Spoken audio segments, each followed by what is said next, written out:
उपाय नहीं, कोई उपाय नहीं। नमस्कार, मैं विमल कुमार विनोद। नमस्कार, मैं विमल कुमार विनोद तुमको करना पड़ेगा।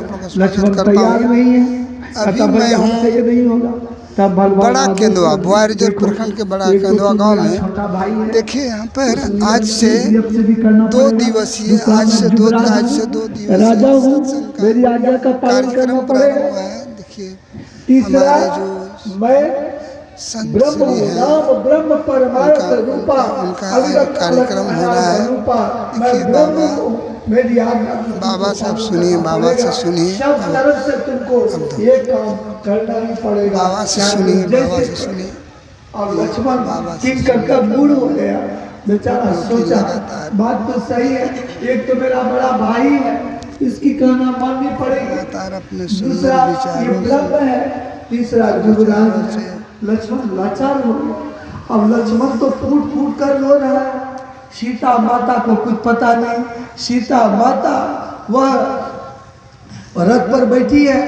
लक्ष्मण सोचा सन्मुख होकर जाऊंगा तो देखेगी, रोते हुए पूछ देगी। लक्ष्मण पीछे खिसकता आया। ये बड़ा केंदुआ गांव में ये संत मत कार्यक्रम चल रहा है और सब संतन की बड़ी बलि है। देखिए दूर दूर से संत लोग आए हुए हैं और इस कार्यक्रम में अपना काम से अवगत होकर के रथ को जब सरजू किनारे से निकलकर आगे रथ बढ़ा, जंगल की ओर चला तो वहाँ जंगल में विश्व के कल्याण के लिए, जगत के कल्याण के लिए नाग नागिन की जोड़ी, हिरण हिरनी की जोड़ी और सबकी जोड़ी को देखकर सीता प्रसन्न हो रही है।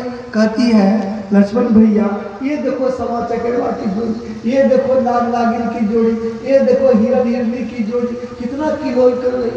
सब पति पत्नी जंगल में विचरण करते थे जीव का, उसको देखकर प्रसन्न हो रही है। लक्ष्मण फूट फूट कर रो रहा। क्यों रो रहा है कि कुछ देर के बाद माता जी की जोड़ी बिछोड़ने वाली है। ये माता जी को पता नहीं है। लक्ष्मण को तो पता था, लेकिन सीता को पता, शास्त्र यही बतलाता है, सीता को पता नहीं था। लक्ष्मण इसलिए रो रहा था कि सबकी जोड़ी को देखकर, सबकी किलोल को देखकर बहुत प्रसन्न हो रही है, लेकिन कुछ देर के बाद इसकी जोड़ी बिछुड़ने वाली है। ये सदा सदा के लिए बिछुड़ जाएगी, बहुत दिनों के लिए। ये माता को पता नहीं है। माता हंस रही है और लक्ष्मण तो फूट फूट कर रो रहा है। देखते देखते लक्ष्मण जब सुनसान जंगल में पहुंचा, बीच जंगल में जब सुनसान जंगल में लक्ष्मण पहुंचता है, पहुंचते ही रथ से उतर जाता है। वहाँ केवल जंगली जानवर है, केवल वहाँ शेर, चीता, बाघ, लोमड़ी, अक्सर, अजगर, दैत्य, राक्षस सब वहाँ पर है। जब लक्ष्मण वहाँ पहुँचता है, लक्ष्मण रथ से नीचे उतर जाता है और उतर के दोनों हाथ जोड़ता है। क्या कहता है? माते, आज तक मैंने तेरा मुखार बिंदु को नहीं देखा, चरणार बिंदु को देखा, क्योंकि मैंने समझा बड़ी भाभी माता के तुल्य होती है, इसीलिए मैंने तुमको माता समझा। आज तक मैं छोटा देवर पुत्र के समान होता है, मैं तेरा पुत्र बना और उसी रौद अदा किया। लेकिन आज आपका एक छोटा सा पुत्र आपके साथ जघन्य अपराध करने जा रहा, बातें क्षमा कर देना। सीता चौंक गई। सीता क्या करने गई बेचारी? सीता कहती है जब तुम मेरे पुत्र के समान हो, इस सुनसान जंगल में कौन सा अपराध करना चाह रहे हो? महिला है ना। तो लक्ष्मण कहता माते, मैं आपका पुत्र हूँ, गलत सेंस में नहीं लगाइए। मेरे भैया का आदेश है, मेरे भैया का आदेश है, इस निर्जन जंगल में आपको रथ से नीचे उतार दूं, खाली रथ लेकर मैं वापस चले जाऊँ। इसलिए माते, भैया का आदेश का पालन करना है। एक तो ब्रह्म है, दूसरा बड़ा भाई है, तीसरा वो युवराज है, आप उतर जाओ। सीता कहते नहीं नहीं नहीं, हमको जंगल नहीं घूमना है, वापस चलो, चलो रथ पर ले चलो वापस, जंगल पर्यटन नहीं करना, चलो वापस। कहता नहीं बाते, आपको उतरना पड़ेगा। कहता क्यों, क्यों उतरना पड़ेगा? रजक जी कैसी ऐसी वाणी सुना दिया था, इसमें मेरी क्या गलती है? मैंने तो 2 बार अग्नि परीक्षा दे चुकी हूँ।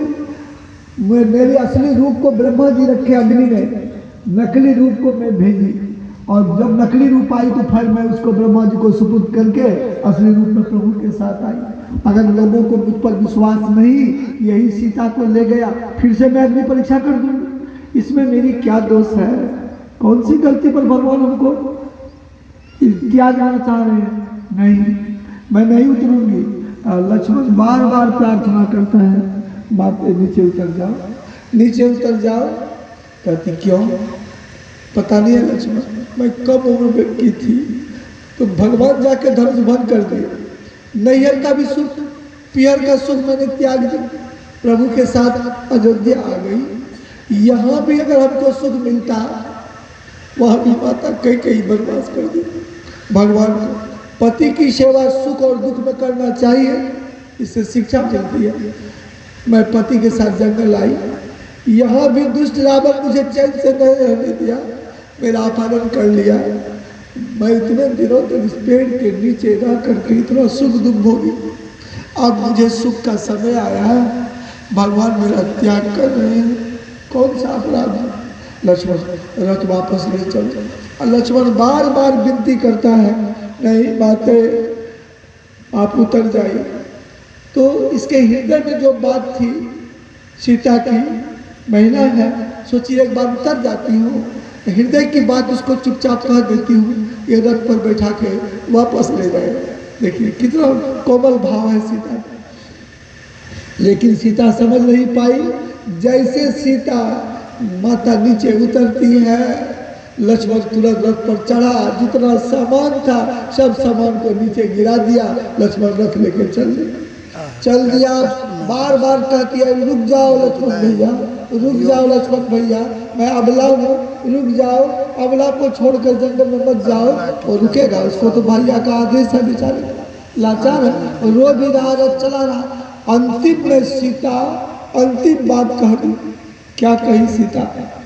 भैया लक्ष्मण, मैं गर्भवती महिला हूँ, 2 महीने के बालक मेरे गर्भ में पल रहे हैं। भैया से जाकर तू पूछना, गर्भवती महिला को सुनसान जंगल में छोड़ करके चले आना कौन सा धर्मशास्त्र में लिखा हुआ है? कौन सा धर्मशास्त्र में लिखा है कि किसी गर्भवती महिला, असहाय महिला को गर्भवती है और उसको सुनसान जंगल में छोड़ देना और छोड़ करके चले आना? कौन धर्मशास्त्र में लिखा है? जाके पूछना। लक्ष्मण तो सुन के अनसुना कर दिया। उसको तो आदेश वही था कि तुमको चले आना। लक्ष्मण चल दिया। जब आँख से ओझल हो गया, सीता सोच में पड़ गई, ये तो जंगल का जंगली रास्ता है, दैत्य है, यहाँ राक्षस है, बाघ, शेर, चीता, लोमड़ी, अक्सर अजगर है, कुछ निकल जाए।